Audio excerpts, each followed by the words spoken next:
अभी शशि भूषण जी की टीम ने एक गीत गाया था, हो सकता है गीत था इसलिए ज्यादा समझ में ना आया, क्योंकि गीत आप आनंद से सुनते हैं।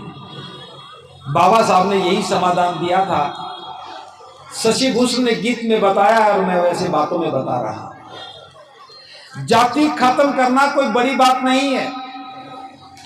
हम सब लोग जानते हैं कि जाति के कारण ही इस देश में शोषण होता है, जाति के कारण ही उत्पीड़न है, जाति के कारण भेदभाव है और जाति के कारण ही सब जगह पर इस देश में आतंक ही आतंक है।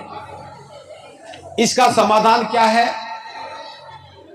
बाबा साहब ने बताया, जैसे पहाड़ों से नाले निकलते हैं, छोटे छोटे नाले मिलकर के बड़े नाले बन जाते हैं।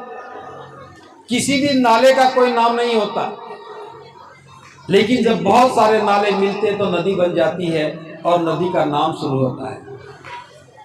गंगा नदी है, यमुना, गोदावरी, कावेरी, रावी, सतलुज, व्यास, ताप्ती, सैकड़ों नदियां भारत। ये सारी नदियां जहां से शुरू होती हैं, सैकड़ों मील की दूरी करते हुए तय करते हुए समुद्र में जाती हैं। जो ही नदी समुद्र में जाती है और वो समुद्र बन जाती है।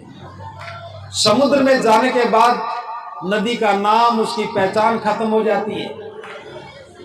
बाबा साहब पूछते हैं, इस समुद्र में सैकड़ों नदियां समाहित हो गई, क्या कोई व्यक्ति समुद्र के पानी में से एक बाल्टी पानी लेकर के बता सकता कि इस एक बाल्टी पानी में किस नदी का कौन सा हिस्सा है? कोई नहीं बता सकता। नदी जब चली तो नदी थी, उसका नाम था, उसकी पहचान थी। जो ही वो नदी समुद्र में गई वो समुद्र हो गई। अब तो समुद्र है, समुद्र का अपना स्वाद है, समुद्र की अपनी गहराई है, समुद्र की अपनी ताकत है। नदी का काम तो समुद्र में जाकर के खो जाना था। ऐसा है हमारा बौद्ध धर्म। कोई व्यक्ति किसी भी जाति में पैदा हुआ हो, किसी भी गोत्र में पैदा हुआ हो, किसी भी कुल और वंश में पैदा हुआ हो, लेकिन जब वो बुद्ध की शरण में जाता है तो समुद्र हो जाता है, वो बौद्ध हो जाता है, उसकी पहचान खत्म हो जाती है, जाति खत्म हो जाती है, गोत्र खत्म हो जाते हैं और हम बौद्ध कहलाते हैं। बाबा साहब ने यही सोच करके बुद्ध की शरण ली, लेकिन हम लोग बौद्ध भी बन रहे हैं, दीक्षा भी ले रहे हैं, पूर्णिमा का उत्सव भी मना रहे हैं, लेकिन जाति से प्रेम नहीं छोड़ रहे हैं। जब तक जाति से प्रेम नहीं छोड़ोगे, जाति को खत्म नहीं करोगे, बुद्ध के धम्म में जाने का, उत्सव मनाने का कोई अर्थ नहीं निकलेगा। अब मैं सिर्फ इतना आपसे पूछना चाहता हूं, क्या जाति हमारी आवश्यकता है? क्या जाति होनी चाहिए? अगर समानता की बात करते हो, बंधुता की बात करते हो, करुणा मैत्री की बात करते हो, भाईचारे की बात करते हो, तो जाति एक सबसे बड़ी बाधा है। जिसको भी समझ में आ जाए अपनी जाति को खत्म कर दे। दूसरी बात, आज पूर्णिमा उत्सव है, आप लोग नारा लगाते हैं, मैं भी नारा लगा के देख लो। बौद्ध धर्म की क्या पहचान? थोड़ा जोर से बोलेंगे, बौद्ध धर्म की क्या पहचान? एक बार फिर बोल ले, 3 बार बोलने के बाद बात पक्की हो जाती है। बौद्ध धर्म की क्या पहचान? अब जिन्होंने बोला है मैं बात उन्हीं से कर रहा हूं। बौद्ध धर्म की पहचान है कि मानव मानव एक समान। अगर ये पहचान सही है, ये बात बुद्ध की है और आप इसे मानते हैं, तो मैं ये पूछना चाहता हूं, मेरे सामने बहुत सारी महिलाएं बैठी हैं जिन्होंने सिर पर पल्ला रखा है, घर में जाकर के शटर डाउन हो जाएगा, घूंघट करेगी। क्या ये बौद्ध धर्म की पहचान होनी चाहिए?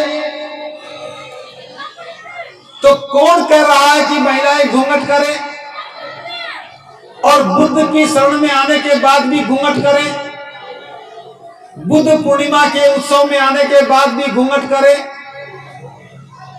अगर ये घूंघट, इसका संबंध इज्जत से है, तो मैं कहूंगा कि बौद्ध धर्म की पहचान है मानव मानव एक समान। ये इज्जत का सारा भार महिलाओं के सिर पर है। पुरुषों से अनुरोध है कि इस भार को आधा कर लो। 2 मीटर कपड़ा लेकर के आप भी सिर पर डाल लो। अगर घूंघट कर लो तो काम और आसान हो जाएगा। एक काम फिर हम कहेंगे कि बौद्ध धर्म की क्या पहचान, और नोएडा में आकर के सीखने लगेंगे कि पुरुष भी घूंघट करता और महिला भी घूंघट करती, मानव मानव एक समान। क्या ये कर सकते हो? जो ताली बजा रहे हैं, अब मैं बात उनसे कर रहा हूं। अगर मेरी बात समझ में आ गई है तो आज से ही घर में घूंघट खत्म होना चाहिए, और जो घूंघट को खत्म कर सकता है वो ताली बजा सकता है, जो घूंघट खत्म ना करे वो आराम से रह सकता है। और ये मैं बता देता हूं, जितनी ताकत ताली बजाने में लगी है, घूंघट को हटाने में इतनी ताकत की भी आवश्यकता नहीं है। बस आपको एक बार कहना है हम बौद्ध हैं और बौद्धों में घूंघट नहीं होता है, तो 2 उंगलियां काफी हैं घूंघट हटाने के लिए, और वो खुद अपना ही हटा लें। ये आंदोलन चलाना पड़ेगा। बौद्धों की पहचान बननी चाहिए। जो व्यक्ति बौद्ध है उसके घर में घूंघट नहीं होना चाहिए। और मैं उपासिकाओं से भी कहना चाहूंगा, महिलाओं से भी कहना चाहूंगा, बहुत बार कार्यक्रम में आई होंगी, बहुत सारी बातें सुनी होंगी, लेकिन आपका पक्ष लेकर के बात करने वाला कोई नहीं मिला होगा। आज पहली बार कोई आपका पक्ष लेके बात कर रहा है। ये काम तो आपको करना चाहिए था, लेकिन आज चलो मुझे अवसर मिल गया तो मैं कहना चाह रहा हूं, जितने भी बौद्ध उपासक यहां बैठे हैं, अगर बाबा साहब में विश्वास करते हैं तो महिलाओं के साथ बराबरी का व्यवहार होना चाहिए। बाबा साहब ने कहा था कि मैं किसी भी समाज की प्रगति इस बात से मापता हूं कि उस समाज की महिलाओं की स्थिति क्या है। अगर महिलाएं घूंघट में हैं, अगर महिलाएं अंधविश्वास में हैं, अगर महिलाएं डरती हैं, तो फिर बौद्ध बनने का कोई अर्थ नहीं है। इसलिए पुरानी परंपराओं को, पुराने प्रतीकों को और पुरानी पहचान को खत्म करना चाहिए। और जरूरी नहीं कि महिलाएं यही पोशाक पहने। आप चाहे तो पैंट पहने, आप चाहे तो सूट पहने, आप चाहे तो साड़ी पहने। जब ये मैं बात कह रहा हूं तो बहुत सारी महिलाएं हंस रही हैं। जमाना बहुत बदल गया है। अब महिलाएं वो पहनेंगी जो पुरुष कहें। मुझे कोई आपत्ति नहीं, पुरुष कहे वो पहन सकती हो, लेकिन बराबरी की बात तो यह कि आप कहो वो पुरुष पहन ले। महिलाएं कहें वो पुरुष पहनने लग जाएं, पुरुष कहे महिलाएं पहनने लग जाएं, कोई आपत्ति नहीं। लेकिन आपत्ति इस बात की है कि महिलाएं तो यही पहनेंगी और पुरुष जो चाहे सो पहने। और इस समानता के दौर में एक सवाल और भी उठता है कि महिलाएं चूड़ियां क्यों पहने।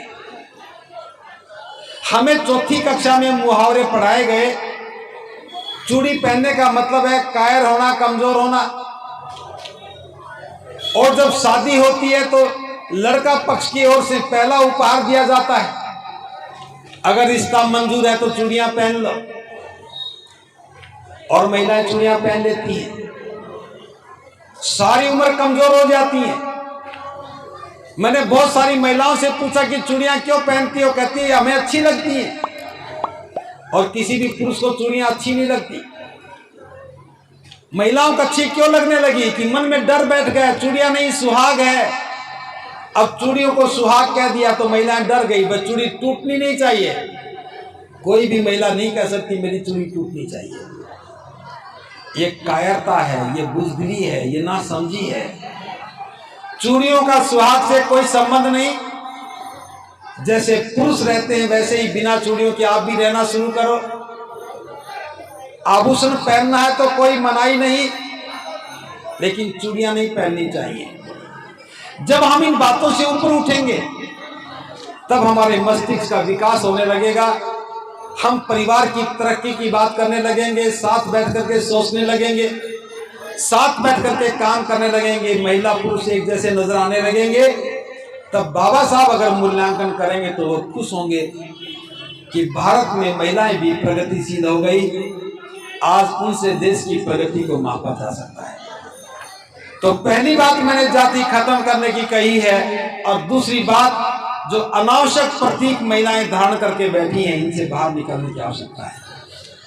और तीसरी बात और ये आखिरी बात,